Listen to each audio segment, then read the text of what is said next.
سورۃ الشعراء آیت نمبر 117۔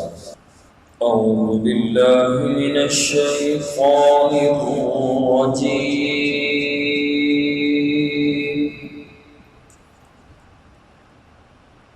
بسم اللہ الرحمن الرحیم۔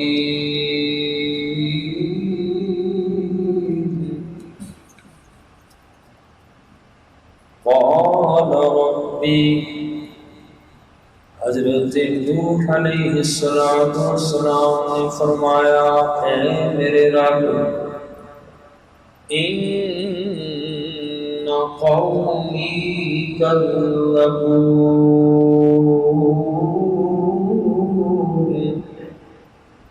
بے شک میری قوم نے مجھے جھٹلا دیا ہے۔ فافتح بینی وبینہم فتحا، پس فیصلہ فرما دیجئے میرے اور ان کے درمیان واضح فیصلہ کرنا۔ وَنَجِّنِي، اور مجھے نجات دے، وَمَن مَّعِیَ مِنَ الْمُؤْمِنِینَ،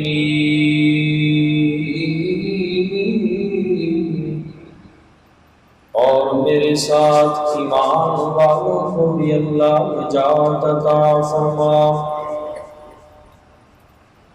حضرت نوح علیہ السلام کا واقعہ بیان ہو رہا تھا۔ کل کے سبق میں حضرت نوح علیہ السلام کا تعارف گزرا کہ اصل نام کیا تھا، ان کے شجرے کے اندر کی تفصیلاً عرض ہوئی تھی، اور پھر ان کی دعوت تھی جو اپنی قوم کو دی۔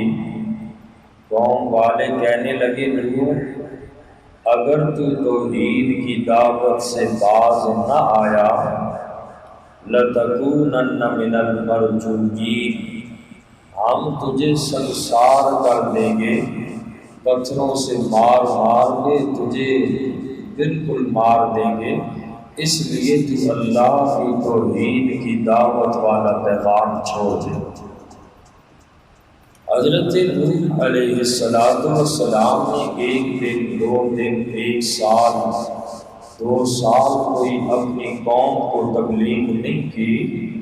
950 سال اللہ کے پیغمبر حضرت نوح علیہ السلام نے اپنی قوم کو توحید کی طرف بلایا، اور اس عرصے میں کئی لوگ پیدا ہوئے، کئی نسلیں چلی گئی، مگر سارے لوگ ضدی تھے، شرک سے باز نہ آئے۔ ہاں، صرف تھوڑے سے لوگ مسلمان ہوئے۔ مفسرین نے 80 یا 84 لوگ حضرت نوح علیہ السلام پر ایمان لائے، اور حضرت نوح علیہ السلام نے دیکھا کہ اب میری قوم کے لوگ مسلمان نہیں ہو رہے، میرے اوپر ایمان نہیں لاتے۔ اللہ نے بھی فرما دیا، لَن يُؤْمِنَ مِنْ قَوْمِكَ إِلَّا مَنْ قَدْ آمَنَ۔ سورہ ہود آیت نمبر 63 میں فرمایا کہ اللہ نے فرما دیا ہے، نوح، جنہوں نے ایمان لانا تھا تیری اوپر وہ لوگ ایمان لے آئے، اور کسی نے ایمان اب نہیں لانا۔ تو جب یہ بات بتا دی تو حضرت نوح علیہ السلام نے اللہ کے حضور ہاتھ اٹھا دی، اللہ اب میرے اور میری قوم کے درمیان اللہ تو فیصلہ فرما دے۔ رب لا تذر علی الارض من الکافرین دیارا، اللہ اب دنیا میں بسنے والے کسی کافر کو نہ چھوڑ۔ تو ان آیات میں اب انہی کا تذکرہ ہے۔ اتنا عرصہ تبلیغ کی، پھر حضرت نوح علیہ السلام نے بددعا فرمائی، فرمایا، قال رب ان قومی کذبون۔ حضرت نوح علیہ السلام نے فرمایا، اے میرے رب، بے شک میری قوم نے مجھے جھٹلا دیا ہے۔ فافتح بینی و بینہم فتحا، بس آپ فیصلہ فرما دیجئے میرے درمیان اور قوم والوں کے درمیان واضح فیصلہ۔ وَنَجِّنِي، اور مجھے نجات دے دیجئے، وَمَن مَّعِیَ مِنَ الْمُؤْمِنِينَ،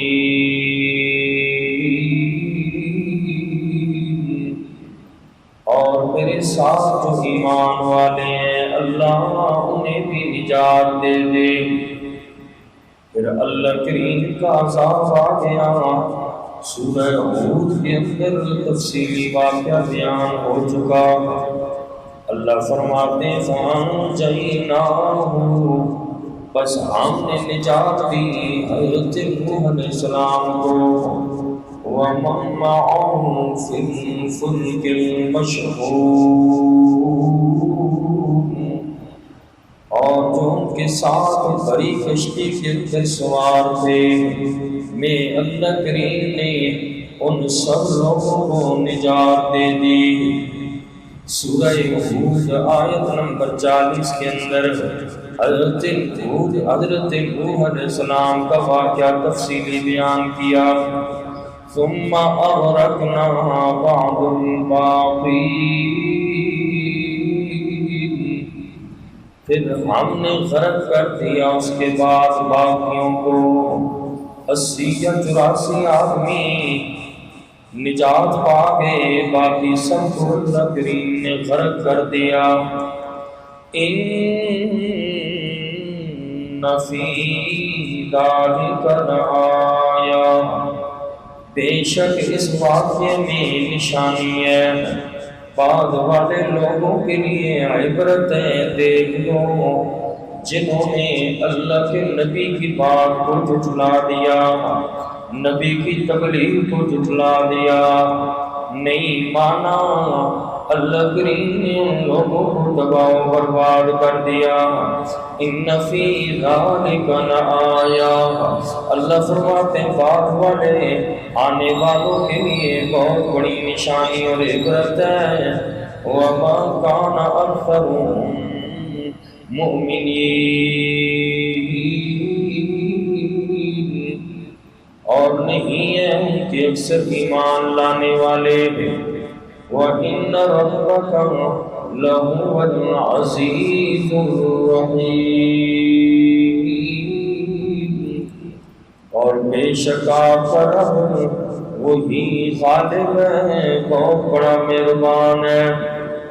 کذبت عاد المرسلین، جھٹلایا قوم عاد نے نبیوں کو۔ اذ قال لهم اخوهم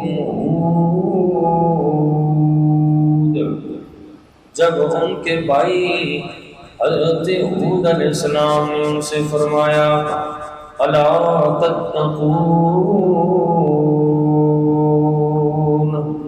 کیوں نہیں تم ڈرتے اللہ سے، انی لکم رسول امین، بے شک میں تمہارا امانت دار رسول ہوں، میں اللہ کی طرف سے رسول بن کے آیا ہوں۔ فاتقوا اللہ واطیعون، پس تم اللہ سے ڈرو اور میری اطاعت کرو۔ حضرت ہود علیہ السلام نے اپنی قوم کو بتایا وما اسألکم علیہ من اجر، اور حضرت ہود علیہ السلام نے فرمایا میں تم سے اس تبلیغ پر کوئی بھی اجر کا سوال نہیں کرتا، میں تم سے کسی چیز کا مطالبہ نہیں کرتا، ان اجری الا علی رب العالمین،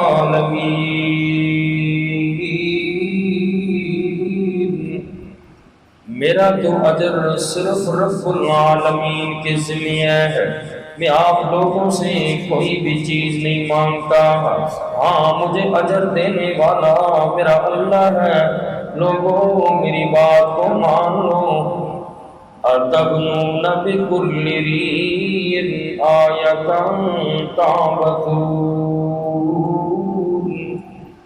اتبنون، حضرت ہود علیہ السلام نے فرمایا کیا تم بناتے ہو، بکل ریع، ہر اونچی جگہ پر، آیتن، کوئی یادگار، کوئی نشانی، تعبدون،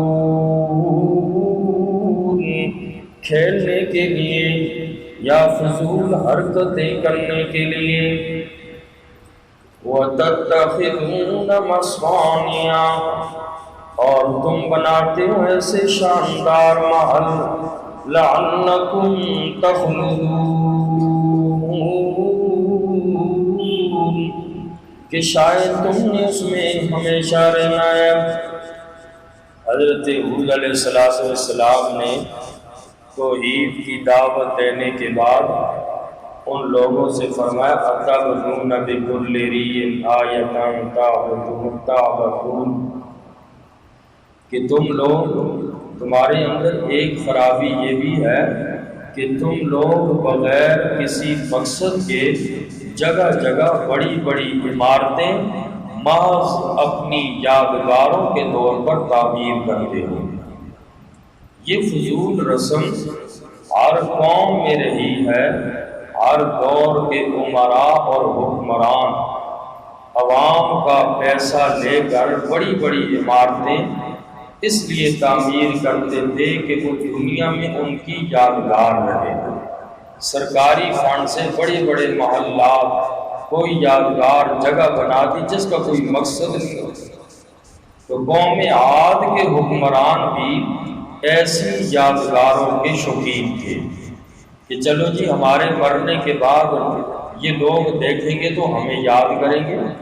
حضرت ہود علیہ السلام نے فرمایا کیا تم بیہودہ کاموں کے پیچھے لگے ہوئے ہو، یادگاریں بنانے کے پیچھے لگے ہوئے ہو، اور یہ کام تمہارا ٹھیک نہیں ہے، بڑے بڑے محلات بناتے ہو، اور کیا تم نے ہمیشہ رہنا ہے، ایسے بڑی بڑی عمارتیں بنا رہے ہو۔ اور رسول اللہ صلی اللہ علیہ وسلم نے بھی ارشاد فرمایا جب اللہ کسی بندے کے بارے میں برائی کا ارادہ کرتے ہیں، اللہ اس بندے کی طرف جب برائی کا ارادہ کرتے ہیں، اس بندے کی دولت اور پونجی مٹی اور گارے میں لگا دیتے ہیں، محلات میں لگا دیتے ہیں۔ اور آقا علیہ السلام کی ایک دوسری روایت ہے، آقا علیہ السلام نے فرمایا کل بناء وبال علی صاحبہ، فرمایا کہ ہر عمارت، ہر تعمیر اپنے بنانے والے کے لیے وبال ہے، سوائے اس کے جو ضروری ہے اور یا جس میں رہائش مقصود ہے، اس کے علاوہ یادگار کے طور پر جس کا کوئی مقصد نہیں، بنانے والے کے اوپر اس کی تعمیر وبال ہے، عذاب ہے۔ آقا علیہ السلام نے ارشاد فرمایا۔ تو معلوم ہوا بغیر ضرورت کے تعمیرات کرنا، مکان اور محلات بنانا شریعت کی روح سے یہ برا ہے۔ حضرت سیدنا انس بن مالک رضی اللہ تعالیٰ عنہ کی روایت ہے، وہ فرماتے ہیں کہ پیارے آقا صلی اللہ علیہ وسلم نے ارشاد فرمایا وہ عمارت جو ضرورت سے زائد ہے اس میں کوئی بھلائی اور بہتری نہیں ہے۔ تو اس لیے انسان کو چاہیے کہ ضرورت سے زیادہ ان چیزوں پر اپنا مال بھی خرچ نہ کرے، جیسا کہ حدیث میں فرمایا آقا نے جب اللہ کسی بندے کے بارے میں برائی کا ارادہ کرتے ہیں تو اس کی دولت کو ان چیزوں پہ لگا دیتے ہیں۔ تو حضرت ہود علیہ السلام نے بھی اپنی قوم سے یہی کہا تم یہ کیا فضول حرکتیں کر رہے ہو، تعبدون، یادگاریں بنائی جا رہے ہو، ایسے شاندار محلات بناتے ہو کہ شاید کہ تمہیں ہمیشہ رہنا یہاں پر۔ اور آگے فرمایا وَإِذَا بَطَشْتُمْ بَطَشْتُمْ جَبَّارِينَ، اور جب پکڑتے ہو تم دشمن کو تو پکڑتے ہو بڑا ظلم کرتے ہوئے۔